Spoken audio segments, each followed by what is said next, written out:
This guide explains how to factory reset an ASUS A3402 All-in-One computer. Follow the simple steps to restore factory settings and refresh your Windows installation. So this should hopefully be a pretty straightforward process, guys, and without further ado, let's go ahead and jump right into it. It's supposed to not delete your personal files. I strongly suggest you create a backup of any important files or documents before you proceed, because even though it might say that it's going to save your personal files, there's no guarantees that it will, so just keep that in mind, and we're going to go ahead and jump right into it. So we're going to go ahead and start by right-clicking on the Windows Start menu, and we're going to select the settings. You want to select the system, and then on the right side, scroll down until you get to Recovery.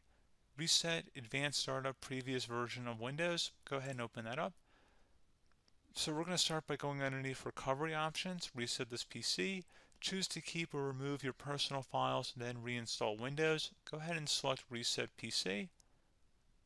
Underneath Choose an option, Keep My Files removes apps and settings but keeps your personal files. Now, like I said, there's no guarantee, but you still want to create a backup, but we are going to select that for today's tutorial here. And it's going to ask how would you like to reinstall Windows. I usually do a local reinstall, so that's what I'm going to select. And current settings is going to reinstall Windows from this device, and then we're going to select next again. This shouldn't take too long here, guys.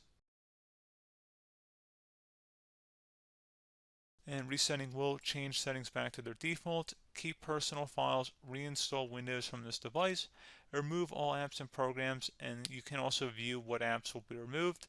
This will take some time and your PC will restart. These are the apps that will be removed, so take note of that. So you're definitely going to have to reinstall some stuff once it's done.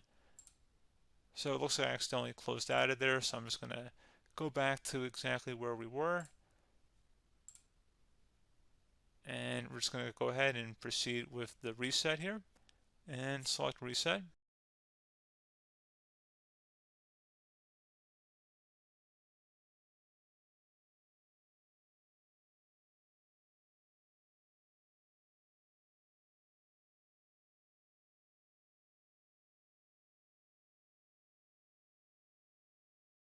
And there you go, guys. Should be simple as that.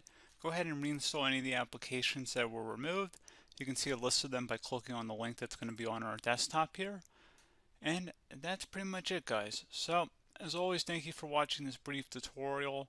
Do hope I was able to help you out, and I do look forward to catching you all in the next tutorial. Goodbye.